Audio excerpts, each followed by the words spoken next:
Olá, gente, tudo bem com vocês? Eu aqui novamente para falar de projeto social. Hoje a gente vai ter a honra de entrevistar o Tiago, que é da GEPRO, né? A Gerência de Escritório de Projetos, que é a gerência do próprio Degase, que dá um suporte, enfim, para os projetos realizados nas unidades socioeducativas do Degase. Então, achamos que seria bastante importante ouvir alguém da GEPRO para, enfim, os servidores, os profissionais do Degase que quiserem, né, realizar um projeto social nas unidades do Degase, conhecerem melhor, né, essa gerência. Então, Thiago, obrigada por topar falar com a gente.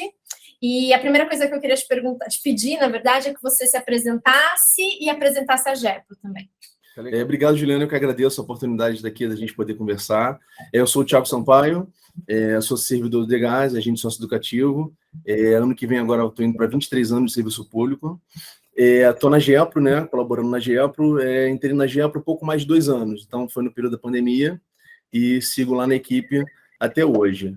Em relação à GEPRO, né, a GEPRO é um escritório, né, gerência de projetos do Degase, que é o setor responsável em receber, em dar os andamentos relacionados a projetos, né? Então, assim, qualquer projeto que alguém tem intenção de propor no Degase, ou algum projeto interno, algum projeto para alguma instituição externa, normalmente, né, esse projeto tramita, passa por nós, para a gente dar todas as orientações, os procedimentos, e a gente conseguir realmente efetivar esse projeto. Legal, Thiago. E me diz uma coisa, para enviar o projeto para a GEPRO, assim, tem um modelo específico? Se tiver, onde é que as pessoas podem achar esse modelo? Assim, não existe um modelo, né? A forma de envio de projeto pode ser por e-mail, né, da GEPRO, depois até passo para você o e-mail. Normalmente a gente recebe muita proposição de projeto por e-mail, ou quem for do próprio Degase pode ser via SEI, né, que é o nosso sistema interno, então pode direcionar o projeto para lá, e a gente recebe esse projeto, verifica a pertinência, verifica normalmente o eixo, né, a coordenação, o eixo responsável para aquele segmento, né, se for um projeto de esporte, por exemplo, existe a coordenação de esporte, cultura e lazer, que é a CECEL. Se for um projeto da área de saúde, a gente direciona para a coordenação de saúde para que o eixo, né, que é a parte específica ali, especializada, se manifeste se é interessante ou não aquele projeto, e a partir dali a gente continua seguindo na tramitação. Entendi. Mas, assim, formulário específico não tem. Você pode encaminhar o projeto e a gente dá o andamento. Entendi. E aí, depois que né, assim, a pessoa interessada em executar um projeto envia um e-mail para vocês, né? Envia o projeto para vocês por e-mail. Quais são os próximos passos internos da GEPRO, né, que esse projeto vai caminhar? Assim? Então, como eu te falei, a gente recebe o projeto. Normalmente o projeto ele vem lá, né, com a proposição, muitas vezes com um plano de trabalho que a gente precisa, né, os objetivos específicos, enfim. A gente recebe isso, analisa e encaminha para a coordenação eixo, né?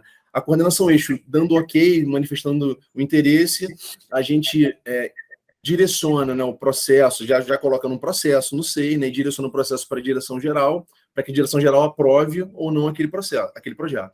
E aí, aprovando, dependendo do que seja, né, do teor, a gente faz a elaboração de minuta, junta a documentação dos responsáveis pela execução, e aí direciona para a execução. Normalmente a execução ela se dá em alguma unidade socioeducativa ou até nos espaços ali que tem na CECEL, no campus da CECEL, ou algum outro espaço que o Degase possa oferecer para que esse projeto seja realizado.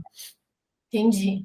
E, assim, então, a GEPRO acaba fazendo um processo importante de institucionalização do projeto, né? E, assim, para você que trabalha dentro da GEPRO, né, qual que é a vantagem em fazer essa institucionalização, em submeter o projeto para a GEPRO? Qual que são as vantagens? Perfeito. Na verdade, sim, é até uma normativa, né? A gente tem o nosso regimento interno que prevê a tramitação dos projetos, né? Então, assim, a GEPRO, ela tem esse papel importante porque traz o caráter de oficialidade. Então, assim, o projeto é enviado, muitas vezes pode ser que alguma unidade, até do interior, né? Porque o Degase tem bastante unidade do interior, esteja desenvolvendo algum projeto no interior e que não é do conhecimento da administração central da GEPRO. Então, a gente precisa que esse processo, né, seja assimilado e os servidores utilizem esse canal, porque é uma maneira de tornar o projeto oficial, né, de trazer um reconhecimento, de até uma forma da gente poder replicar a depender do que aconteça em outras unidades, porque muitas vezes são projetos positivos que trazem uma resposta muito satisfatória e muitas vezes está isolado em alguma unidade, então a importância sim, é trazer o caráter de oficialidade, né? E também a possibilidade de replicar. Sim, essa questão de replicar projeto é bastante interessante, né? Porque é muito comum, às vezes, quando a gente executa um projeto, a gente se sentir meio frustrado, porque ninguém reconhece o trabalho.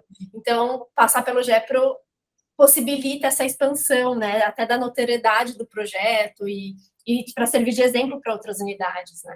Sem dúvida. Tá.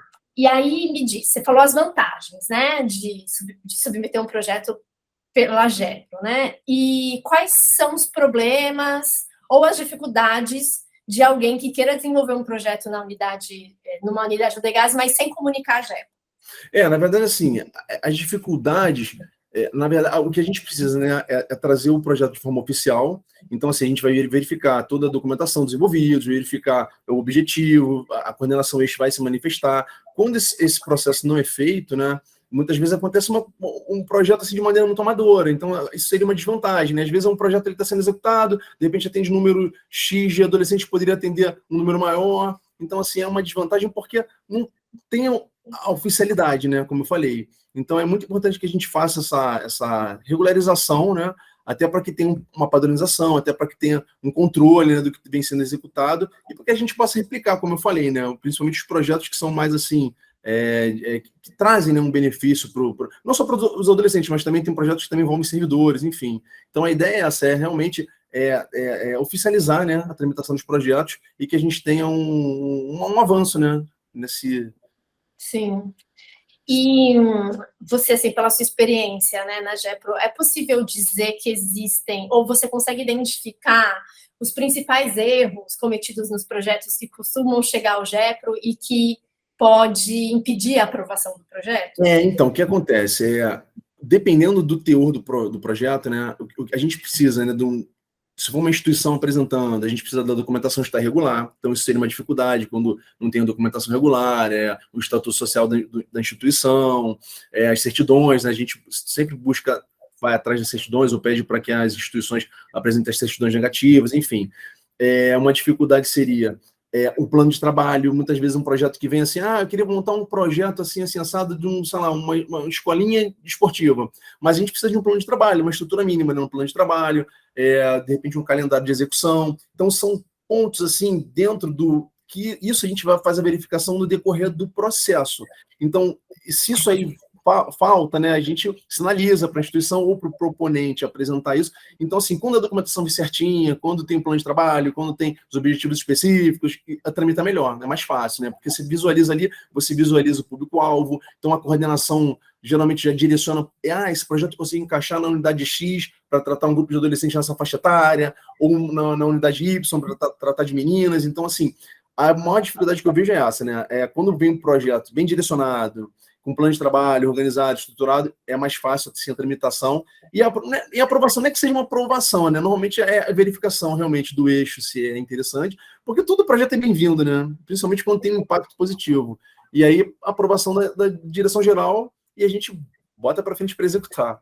Entendi. Então, a GEPRO, ela acaba atuando como uma ponte entre as gerências, o proponente do projeto e a direção, mas não são vocês que aprovam. Perfeito, exatamente. A gente faz esse papel, né? A gente recebe, recepciona, analisa, prepara a minuta, verifica a documentação, acompanha a execução, essa é a ideia, né? Mas a aprovação final é sempre do eixo, né, das coordenações, porque são os setores especializados, né? Eles é que realmente entendem mais da demanda da unidade ou da demanda daquela matéria, né? E a direção geral, que é o nosso órgão superior, que dá a palavra final aprovando o projeto, e aí a partir daí a gente dá o prosseguimento. Entendi. E aí, quanto tempo costuma demorar, mais ou menos, esse processo todo, depois que a pessoa submete o projeto para a gente? Então, assim, a tramitação, né, varia muito, né, depende do tamanho do projeto, depende do que vem a ser realmente o objeto, mas normalmente a gente recebendo documentação, a gente encaminha para a coordenação eixo. Eles não costumam demorar tanto na resposta, é difícil precisar, Juliana, mas assim, vamos dizer aí uma semana, a depender, né, a coordenação da resposta, a partir dali a gente encaminha para a direção geral para aprovação, também não costuma demorar, e a partir dali a gente verifica se já tem a documentação, se já tem a minuta, e aí a gente elabora. Essa minuta, né, dependendo do que vai ser conveniado, a nossa jurídica analisa, e aí faz um parecer em cima, e estando tudo ok, é difícil prever um tempo, tá? Eu te passar um tempo, mas assim, é uma tramitação em torno de algumas semanas, vamos dizer assim, né? Dependendo da profundidade. Projetos mais simples e mais diretos, a gente consegue até acelerar um pouco mais. Entendi. E aí, a última pergunta que eu queria te fazer é, assim, pela sua experiência, né? Você teria algumas dicas ou sugestões que, ao seu ver, poderia ajudar um projeto a ser aprovado pela GEPRO? Então, a dica seria assim, ter bem claro, né, o objetivo do projeto, né, o público que você quer atingir, ter bem claro um plano de trabalho bem estruturadinho, com as etapas de execução, mais ou menos o calendário. Eu acho que isso aí facilitaria muito e a gente conseguiria aprovar e fazer colocar um projeto para acontecer no intra-degás, intramuros, vamos dizer assim. Tiago, acho que era isso que eu queria te perguntar. Depois eu vou pedir mesmo o seu e-mail para disponibilizar para os alunos, porque eu acho que essa conversa aqui é meio que assim um pontapé inicial para estimular os alunos a pensarem nos seus próprios projetos e oficializar os próprios projetos, né? Mas vou deixar tanto o seu e-mail quanto o e-mail da GEPRO, né? Para ver se, enfim, surgem novos projetos, né? Enfim, obrigada por me ajudar a estimular os alunos a pensarem nos seus próprios projetos. Muito obrigada. Imagina, eu que agradeço, fico à disposição.